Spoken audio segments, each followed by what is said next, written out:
Hello mes petits castors, vous êtes prêts pour cette spéciale Halloween? Et oui, c'est moi, le castor déchu, le castor d'Halloween. Je vous ai réservé un programme tout spécial pour cet Halloween. On va commencer tout de suite avec une petite mise en bouche, proposée par Laura. Salut YouTube, salut les podcasteurs et bienvenue dans cette recommandation lecture Halloween. Pour ma part, je vais vous parler de Junji Ito et de ses chefs-d'œuvre tome 1. Comme je suis une fan incontestable de l'horreur et du maître, je ne pouvais pas ne pas choisir un de ses ouvrages. Ces nouvelles, ces recueils d'histoires, c'est un incontournable. Toutes les histoires ici présentes ont été choisies par le maître en personne. C'est des vraies pépites. Qu'est-ce que vous pourrez retrouver là-dedans? Eh bien, des pantins, un mannequin avec des dents de requin qui va vous faire flipper. De la graisse partout, dégoûtante, écœurante. Des trous dans la peau, un vinyle qui est un peu spécial et qui pourra vous donner la frousse de votre vie et un rêve infini. C'est beau, c'est allaitant, c'est le maître Junji Ito. Je vous la recommande chaudement. Regardez-moi juste ces petites pages. Vous allez vous régaler. Je pense que mon histoire préférée est celle du rêve infini. Chaque fois, on s'endort et on pense avoir vécu des années et des années, des millénaires, rien de mieux ou des pires. On ne sait pas si on est toujours dans la réalité, on ne sait pas si c'est toujours le rêve.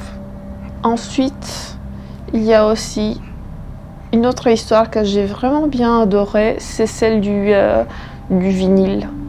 Tu écoutais cette musique et tu devenais un peu ma boule. Chaque fois, j'ai adoré ma lecture. J'ai passé un incroyable moment. Junji Ito arrive à créer une ambiance mais angoissante, frissonnante dans chaque histoire. On n'est pas dans du gore, on n'est pas dans du slasher. C'est un recueil où on met l'accent sur la psychologie des personnages. Chaque personnage vit des traumas. C'est des trucs abominables et on souhaite vraiment que le personnage s'en débarrasse le plus vite possible. La plume du maître, elle est incroyable, tout aussi que les dessins. Si je peux vous faire juste une recommandation pour Halloween, je dirais les chefs d'œuvre bien évidemment, mais aussi tout autre recueil ou tout autre titre du maître Junji Ito. Vous pouvez trouver le paquet complet. Si vous ne trouvez pas votre bonheur dans celui-là, il y a plein d'autres histoires qui sont très très bien. Il y a Frankenstein, il y a Zone Fantôme, il y a Tomie, il y a Spirale, Gyo. N'hésitez pas. Vraiment, les chefs d'œuvre de Junji Ito, c'est une valeur sûre. Et surtout dans cette période d'Halloween, vous allez frissonner. Vous pouvez les prendre et vous pouvez lire que ça. Vous pouvez aussi commencer par le tome 2. Peu importe, les chefs d'œuvre de Junji Ito sont toujours bien. Parfait pour Halloween. J'espère que vous allez frissonner et que vous allez apprécier votre lecture. Je vous fais plein de bisous.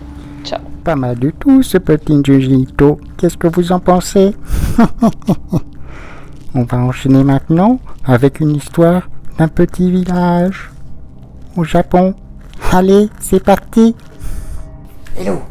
Pour cette review, je vais essayer de vous parler de Cannibal. Cannibal de Masaki Ninomiya aux éditions Liane. Alors, de quoi ça parle, Cannibal? Et bien, Cannibal, tout simplement, nous allons suivre les aventures d'un policier Daigo Agawa qui est muté dans un village au fin fond du Japon avec sa famille, sa femme et sa fille. Son prédécesseur, criblé tête, serait parti, mais il a laissé un message qui dirait que les habitants sont des cannibales. Partant de ce principe, nous allons découvrir au cours de ce premier tome toute une histoire avec ce village et surtout beaucoup de tensions. D'ailleurs, si je parle de cannibalisme dès le début, c'est parce que en fait, là, le manga commence sur ces pages. Première page, où on parle déjà du cannibalisme. Avec un titre comme Cannibal, effectivement, il y avait peut-être anguille sous roche. Mais est-ce vraiment ça? Est-ce vraiment l'histoire? En tout cas, ce policier se pose des questions. Son job est plutôt tranquille jusqu'au moment où il va se passer quelque chose. Effectivement, la mort d'un habitant par un ours suscite des suspicions, des interrogations et peut-être des changements. On a des scènes qui sont assez terribles, très malaisantes, très gênantes pour le héros qui se retrouve au sein d'habitants qui ne veulent pas forcément que du bien.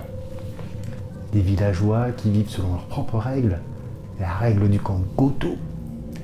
Voilà, pas de police, pas de loi, leur propre justice, leurs propres règles. Alors le policier Daigo réussit quand même à contrebalancer tout ça en essayant de s'insérer. Important de s'insérer pour ne pas être mis à l'écart encore plus dans ce petit village. Mais ses amis le sont-ils vraiment? Si derrière les manipulations, les intimidations, il y aurait vraiment quelque chose.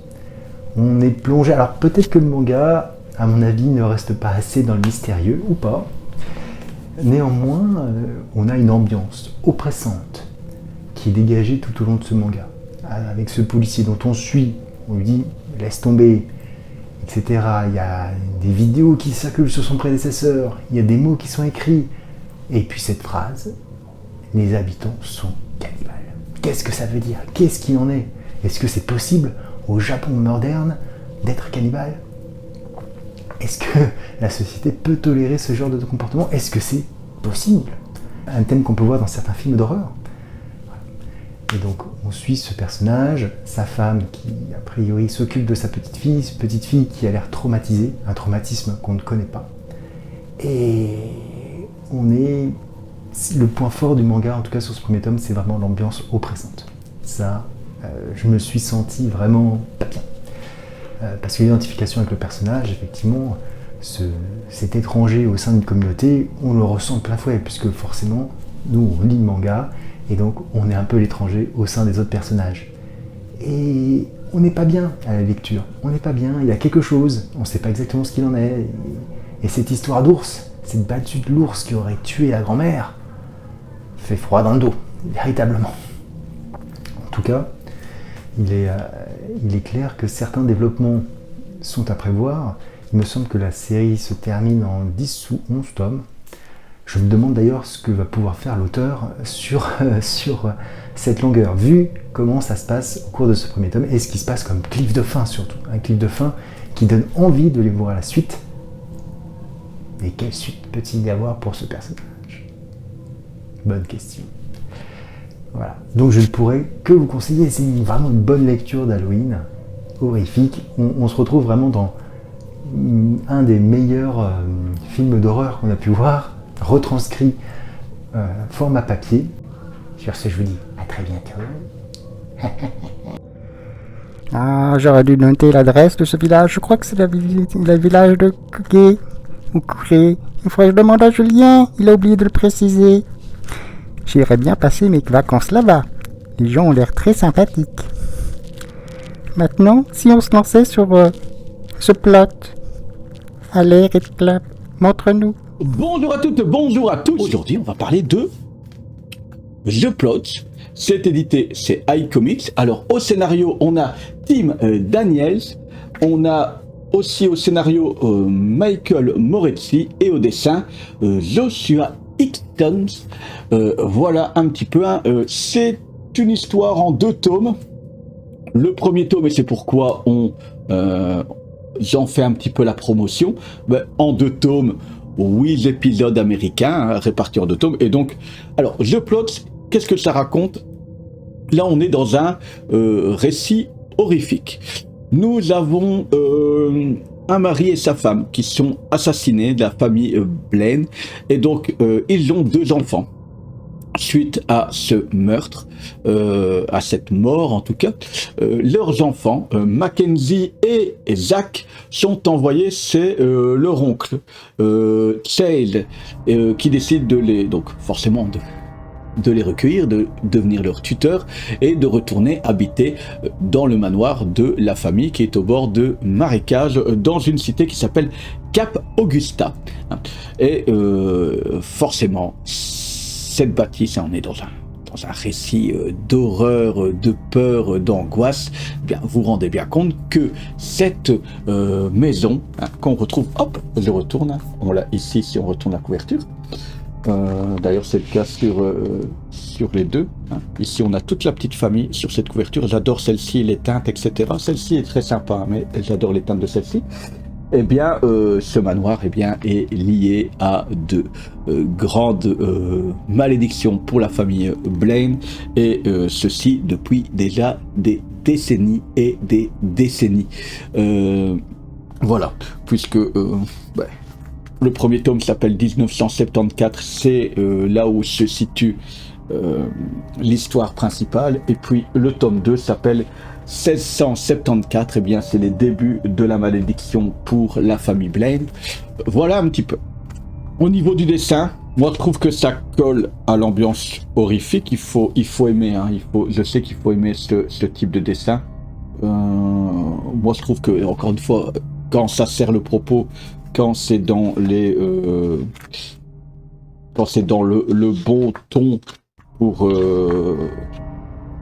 profiter de tout ça, j'essaie de vous trouver des choses assez sympathiques. Voilà, des planches un peu plus classiques et une planche un peu plus horrifique. Donc vous voyez un petit peu le délire. Je vais pas aller dans le tome 2 pour éviter, même si je trouve que ça s'améliore sur le tome 2. Et voilà, quand on tombe sur des visions d'horreur comme ici, c'est assez sympathique, Hop.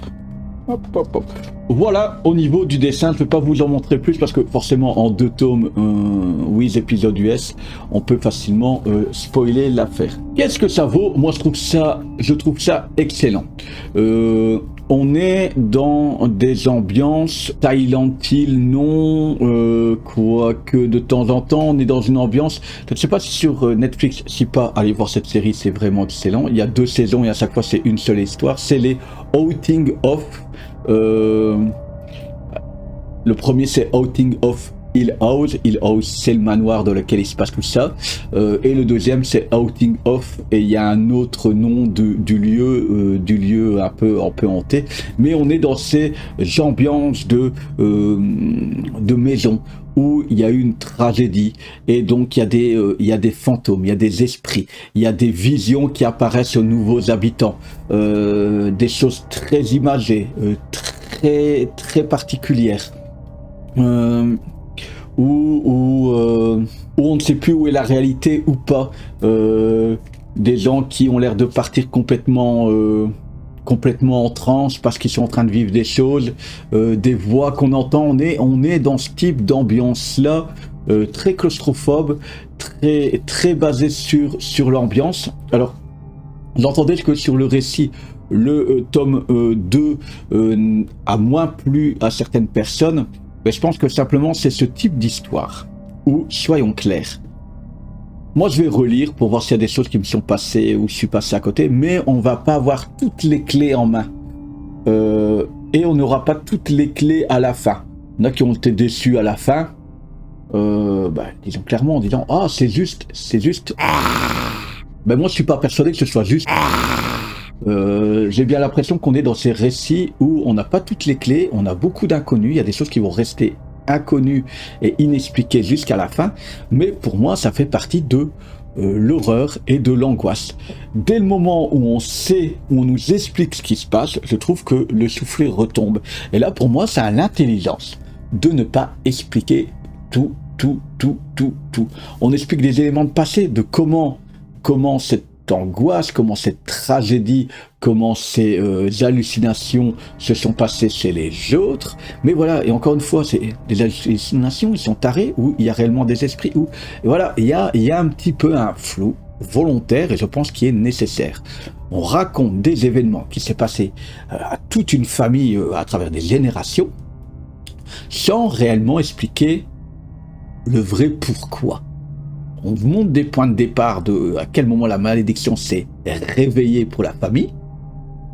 Mais est-ce que la malédiction était là avant? Est-ce que c'est un monstre? Est-ce que c'est un esprit? Est-ce que c'est un fantôme? Comment lui est arrivé là? Pour moi, on ne l'explique jamais dans cette BD. Et c'est ça, dans ce comic, c'est ça qui en fait la force. Pour moi. Je pense que aussi, il faut être bien dans l'ambiance pour lire ça. Ce n'est pas quelque chose qu'on rush. Pourquoi? Parce que il y a de temps en temps pas beaucoup de dialogue. Je vais dire, par exemple, ici, il y a des petits bruits bizarres. Bien, faut laisser le temps de savourer ces petits bruits bizarres. Ces moments de silence, de violence sans mettre des grosses onomatopées, etc. Donc voilà, de se laisser prendre au jeu. Il y a aussi tout le cas de... ils sont un coup dans une situation, le téléphone, ils entendent le téléphone sonner, le téléphone continue de sonner, ils se rapprochent... Hop, attendez, je suis où? Je suis sur cette page-là. Ils se rapprochent tout doucement. Et donc, il y a cette sensation de... Imaginez le téléphone qui sonne chez vous, hein? Ring, ring. On voit sa réaction. Ring, ring. Et là, voilà, il y a cette ambiance qui s'installe et je pense que pour avoir ce côté angoissé, il faut se laisser le temps à la lecture de ça, de savourer le dessin, de laisser le temps de savourer l'ambiance qu'on met. C'est un petit peu un exercice qu'il faut s'imposer, mais j'ai envie de dire, quand on lit un récit d'horreur, si on va le rusher à la lecture, c'est pas la peine, quoi. Notamment dans le tome 1, la première fois qu'il y a vraiment le truc angoissant, je dis, ah oui, on en est là, ben voilà. Après tout, j'ai savouré toute la sauce comme ça. Donc voilà, moi c'est un grand oui. Je pense que c'est le meilleur récit d'horreur que j'ai lu ces dernières années. C'est foncé sur ce Je Plot, un vrai récit d'horreur. Quelle chance d'avoir eu les 2 tomes. En tout cas, l'histoire est complète. Et on termine par le meilleur. Mon ami Esco. Vas-y Esco, fais-nous rêver. Yo la team, c'est Chroniques d'Escobar pour ma petite partie spéciale Halloween.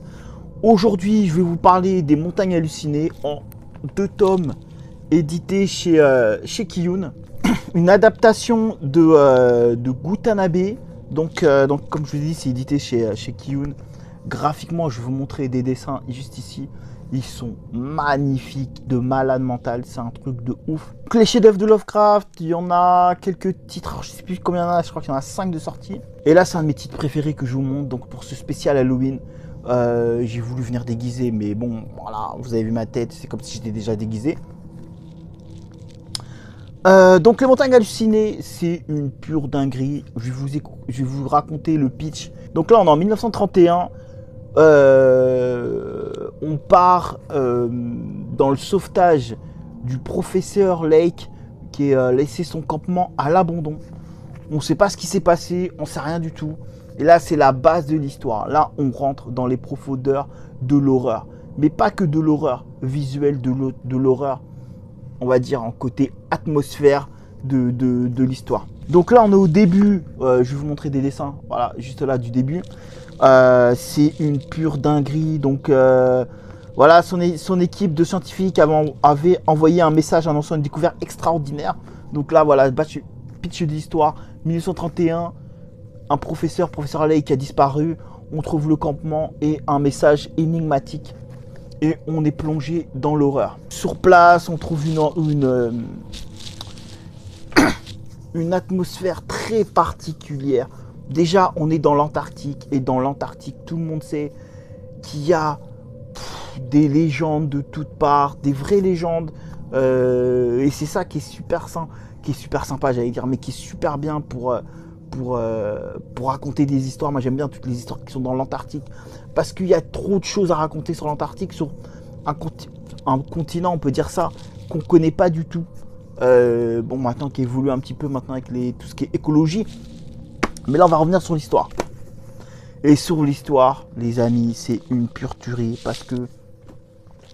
attendez, je me rappelle plus du héros, comment il s'appelle. Je me rappelle plus comment il s'appelle le héros.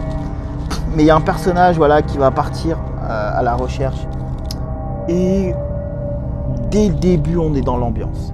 Dès le début, on est dans l'ambiance. À un moment donné, il décolle avec son petit avion. Donc 1931, bien sûr, on se doute que c'est pas les petits avions de maintenant. C'est quand même assez obsolète. Et on découvre vraiment des choses magnifiques. Donc là, on est au chapitre 2. Attendez, tac. Donc, voilà, on est dans ce genre d'univers. C'est un truc de ouf. Donc, on suit des découvertes, des trucs, voilà, des pages. C'est surtout ça, moi, ce qui m'a marqué quand j'ai lu cette collection, c'est que Gutanabe, clairement, est fait pour raconter des choses comme ça. Est fait pour être... Là, on est sur l'univers de Lovecraft, quelqu'un qui a influencé toute la pop culture, ou des Evil Dead, on va parler du Necronomicon, ou sur pas mal de films, on va parler de tout son univers, que ce soit Cthulhu, dans les jeux vidéo, dans les jeux de société, dans les livres, dans les mangas, dans les romans, dans les films. C'est quelqu'un qui a carrément influencé tout ce qui est pop culture. Donc voilà, c'est vraiment un univers passionnant. Voilà, moi c'est un de mes titres que j'ai vraiment aimé, Les Montagnes Hallucinées. J'ai pas envie de vous spoiler plus, mais j'ai passé un agréable moment parce que j'ai trouvé que justement Gutanabe retranscrit au maximum tout l'univers. Tous ces livres, même s'il y a des critiques sur certains, c'est un vrai mariage. Ça veut dire que on est directement happé dans l'histoire. On est directement happé dans l'univers. Là, je vais essayer de vous... Voilà, il n'y a aucun spoil, mais cette page, elle est juste... Tu te dis, c'est l'imaginatif. Ça pourrait être vraiment l'imaginatif de Lovecraft qui écrit en fait le livre tellement... Enfin, c'est un truc de malade mental. Donc voilà, c'était Chronique d'Escobar pour ce spécial Halloween. Je vous souhaite un très très bon Halloween, les amis. Bisous. J'espère que vous avez aimé ces petites interventions. Et je vous dis moi à l'année prochaine. Joyeux Halloween.